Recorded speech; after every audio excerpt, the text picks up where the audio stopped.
नमस्कार, बहुत स्वागत है आपका। मैं हूं आपके साथ कीर्तिमान सिंह। देखिए, इमरजेंसी के बारे में आज देश भर में चर्चा हो रही है। प्रधानमंत्री नरेंद्र मोदी ने इमरजेंसी के आपातकाल के 50 साल पूरा होने पर तमाम बातों का जिक्र किया जो इस समय राजनीति की धुरी में बना हुआ है और लोग इमरजेंसी के बारे में फिर से एक बार चर्चा करने लगे हैं। देखिए, 1975 में इमरजेंसी लगाई गई इंदिरा गांधी द्वारा। वर्तमान की प्रधानमंत्री उस समय थी 24 और 25 जून को। ये वो समय था जब इमरजेंसी में आप देखिए सभी हमारे फंडामेंटल राइट्स खत्म कर दिए गए थे। फंडामेंटल राइट्स में 14 आर्टिकल 14, 21, 19 सब खत्म कर दिए गए और इसके पीछे ये कारण बताया गया कि राजनीतिक महत्वाकांक्षा सिर्फ इंदिरा गांधी का रहा और राजनारायण सिंह उनके खिलाफ चुनाव जीत गए और उसके बाद गुस्साए इंदिरा गांधी ने पूरी की पूरी कायनात ही पलटनी चाहिए क्योंकि सत्ता का लोभ उनको था। और इसी को लेकर के बीजेपी ये कहती है कि काला अध्याय है। पूरे देश भर में बीजेपी यह अभियान चला रही है।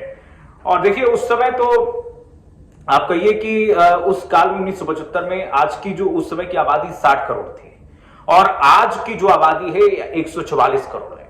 यानी कि आधी आबादी को, हमारे देश की आधी आबादी को, जो नई पीढ़ी है उसको पता ही नहीं है कि इमरजेंसी की पृष्ठभूमि क्या थी, इमरजेंसी क्या है।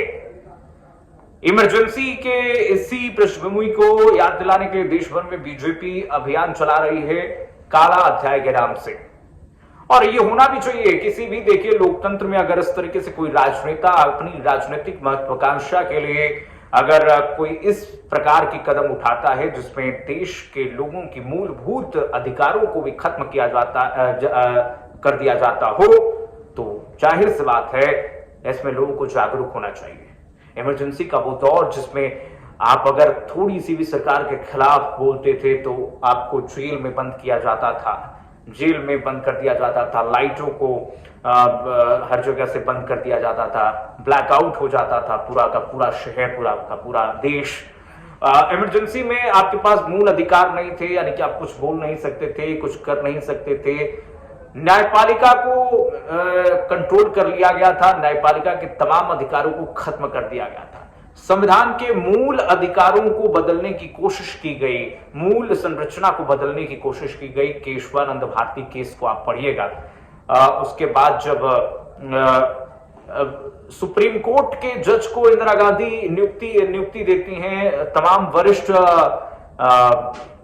जजों के पदों को दरकिनार, वरिष्ठता के क्रम को दरकिनार करते हुए अपने जज को बैठाया जाता है। उसके बाद संशोधन किया जाता है जिसमें संविधान में संशोधन किया जाता है जिसमें प्रधानमंत्री, राष्ट्रपति और लोकसभा अध्यक्ष के बारे में कुछ बोल नहीं सकती है कानून या फिर न्यायालय। उनके पद को लेकर के कुछ टिप्पणी नहीं किया जा सकता है, उनके, यानी कि कुछ नहीं कहा जा सकता है इन पदों के लिए। ऐसा प्रावधान किया जाता है। और उसके बाद ये भी प्रावधान इंदिरा गांधी की तरफ से करने की कोशिश की गई कि हमेशा के लिए प्रधानमंत्री पद जो है इंदिरा गांधी के हाथ में रहे, यानी कि सत्ता लोलुप होकर के इस तरीके से इमरजेंसी में प्रावधान किए गए जो सिर्फ और सिर्फ इंदिरा गांधी के पक्ष में सरकार है।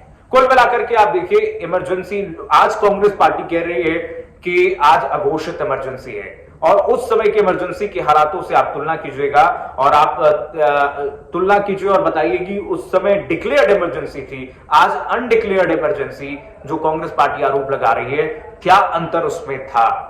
यानी कि कुल मिलाकर के इमरजेंसी की पृष्ठभूमि आप कहिए कि एक तरीके से डिक्टेटरशिप लाने की कोशिश इंदिरा गांधी ने की।